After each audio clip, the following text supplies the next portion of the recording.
Today's video is brought to you by Third Wave Water. If you're thinking about making the move from Nespresso to a full-on conventional espresso setup, number one, I'm very excited for you. But also, I want to stop you for just a sec, because there are several things about espresso that almost nobody will tell you before you're halfway into the thing. And if you get some of those things wrong, you can actually end up spending a lot of money and not even enjoying your coffee as much. And if you already make espresso at home, you probably already know where some of this is going. So we're going to look at some of the top things that are missed when people are making this move from one to the other. And we're actually going to start with what is probably the biggest misconception on this list. And that is that espresso is fast and convenient. And it kind of is, but it only is really fast and convenient once you learn to do one specific thing: dial in. And what I mean when I say that is making lots of little tiny adjustments so that the espresso that comes out of your machine ends up tasting great and consistent no matter which coffee you're using. Something that, if you're coming from the world of Nespresso, you might be surprised to learn is actually not at all guaranteed. And that's because with these things, you open them up, pop a pod in, press a button, and very consistently a drink comes out that is the same volume, tastes the same, you know what to expect. When you just get started with a full-on conventional espresso machine, it can sometimes even feel like you don't know what is going to happen when you hit that button, which can actually make for a pretty frustrating experience when you first get into this. There is actually a lot of little tips and tricks that you can use to dial in your coffee, but it is a bit of a process to actually learn how to do that. Now, that could actually be a whole video, and it's a video that I'm going to make and drop in short order. So if you're new here to the channel and you want to learn how to dial in, you're definitely going to want to subscribe for that video. Just remember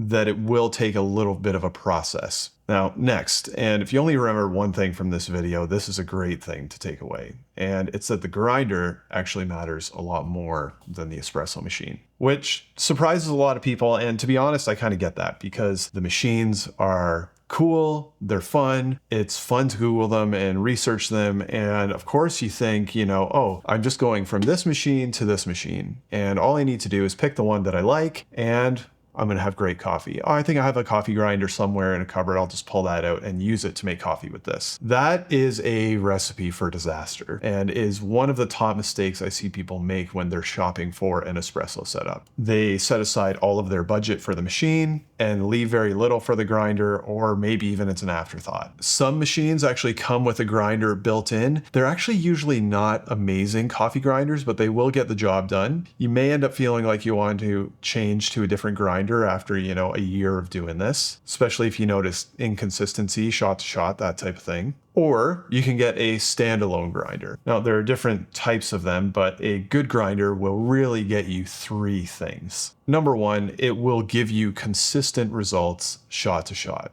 Number two, the way they grind and the shape of the cutting bits inside will improve the flavor of your coffee. This one surprises a lot of people. You might think ground coffee is ground coffee. It's all going to taste the same. The quality of the grinder actually has a big impact in how good your coffee tastes. And number three, they're actually going to allow you to make very fine adjustments so that you can really tune your espresso down to like the second, which is actually a pretty important part of that dial-in process, and something that the coffee grinder that you have sitting in the back of your cupboard almost definitely isn't going to do. Now, I've got a video on how to actually choose a coffee grinder that's a great starting point for this. I'm going to leave that down in the description if that's something that you're trying to figure out. Number three, freshly ground, freshly roasted beans are mandatory for making this move.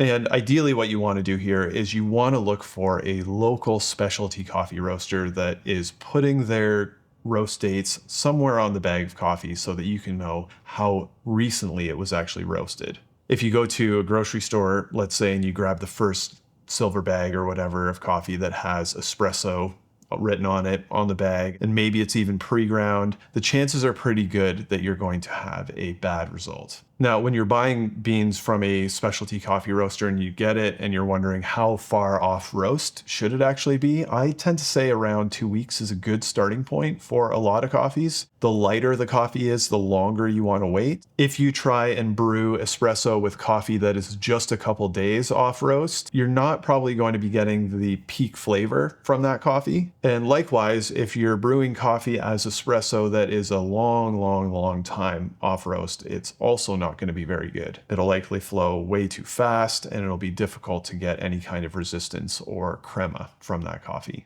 And this is the issue with a lot of those pre-ground espresso coffees that you can find in the grocery store. You do want some of that CO2 from that roasting process still in that coffee. And that's part of what gives it the resistance in the puck and that thick, creamy crema that we're used to seeing. Now, quick side note here, you might be thinking, hang on, that can't be right because the coffee that's in my Nespresso pods is pre-ground in there and it can sit in my cupboard for however long and it's always going to produce crema. And that's because the crema that comes out of an espresso machine is at least partially created mechanically in the way the coffee comes out and makes its way from the pod outlet, coming in through all the stuff in here and then out the nozzle. It's not that natural goopy reaction that you think of when you're thinking of the espresso that is coming out of a conventional espresso machine. There is something that you can get for these types of machines that do a similar thing called a pressurized basket. We'll leave that for that dial-in content. The main thing is you want to be buying freshly roasted specialty coffee from a coffee roaster. And if you're doing that, it's going to make a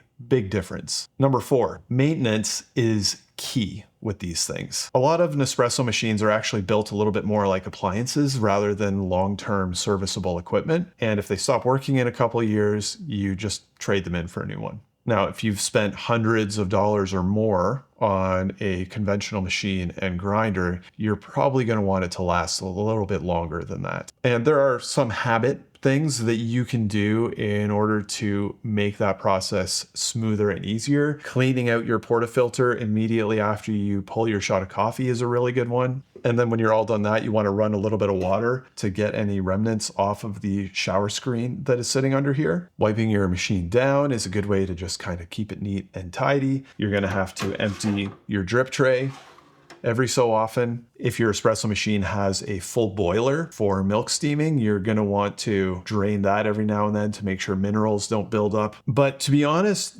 the biggest issue with machine maintenance isn't actually usage. It's actually to do with the water that you're using. Now, today's video is sponsored by a company called Third Wave Water, and I just want you to think about something for a sec. Depending on where you live, you may see some white stuff on your taps or your plumbing or whatever. Those are minerals in your water that when all the water evaporates, they're left over. And these minerals can actually build up inside an espresso machine or an Nespresso machine even and cause them to break over time. And this is something, obviously, that you want to avoid if you're trying to own something very expensive for a long time. Now, espresso machines not only like to have a certain concentration of minerals, but depending on the machine, they actually like to have a certain type of minerals so that the minerals in the water don't react with the metals that are inside the machine. Third Wave Water is these little mineral packets that you add to distilled or reverse osmosis water and you shake it up, you use it in your machine, and it not only makes the coffee actually taste better, but it also protects your machine from getting damaged by scale and mineral buildup. The team at Third Wave Water gives all my viewers 10% off a one-time order on this stuff. So if you've never tried it, would highly recommend. And even if you're just sticking with an espresso machine, this stuff works in those as well. Now, moving on. Point 5. Everything is going to take just a little bit longer than you're used to. We've already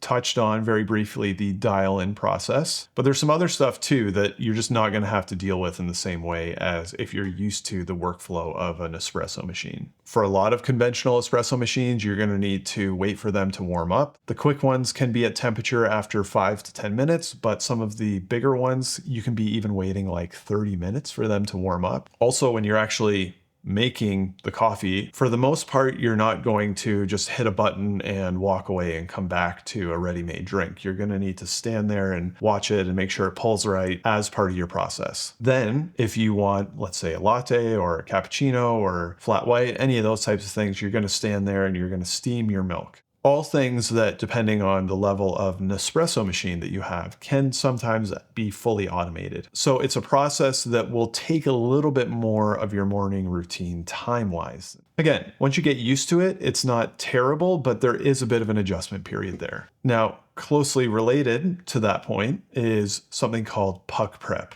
Now, when I say puck prep, I mean basically the act of preparing the coffee that is actually going into your portafilter before you put it into your machine. And if you've ever seen somebody tamp down their coffee using a coffee tamper, that is basically the simplest way that you can do puck preparation. But there are other things that you can do that make it more consistent, which is a good thing. The trick is the same puck prep routine doesn't always work the same way person to person. So what works for me may not work for you. You'll see things like spin levelers. You'll see things like WDT levelers, which are these little needle-like things that you use to stir up and distribute your coffee. Things that you can get that will basically do that, but in an automated, spinny way. There are manual tampers, there are calibrated tampers, there are shakers. There's all this stuff that you can do or not do as a part of a puck preparation process. You're going to have to do something.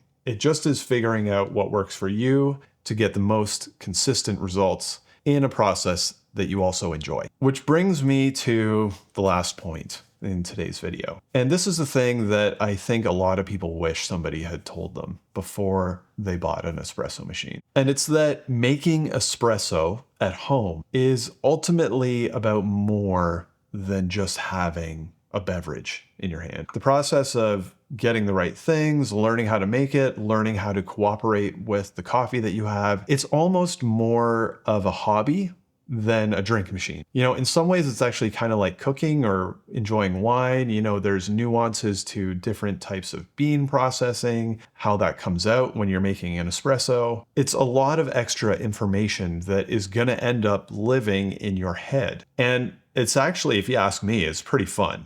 I know I do this channel and obviously I love coffee stuff. So of course it's going to be fun to me. And I think for a lot of people, that process of discovery and learning and ultimately figuring out how to make coffee at home that is better than at your favorite cafe is a really, really rewarding process. But it is one that takes up a certain amount of mental space as well as time and financial investment.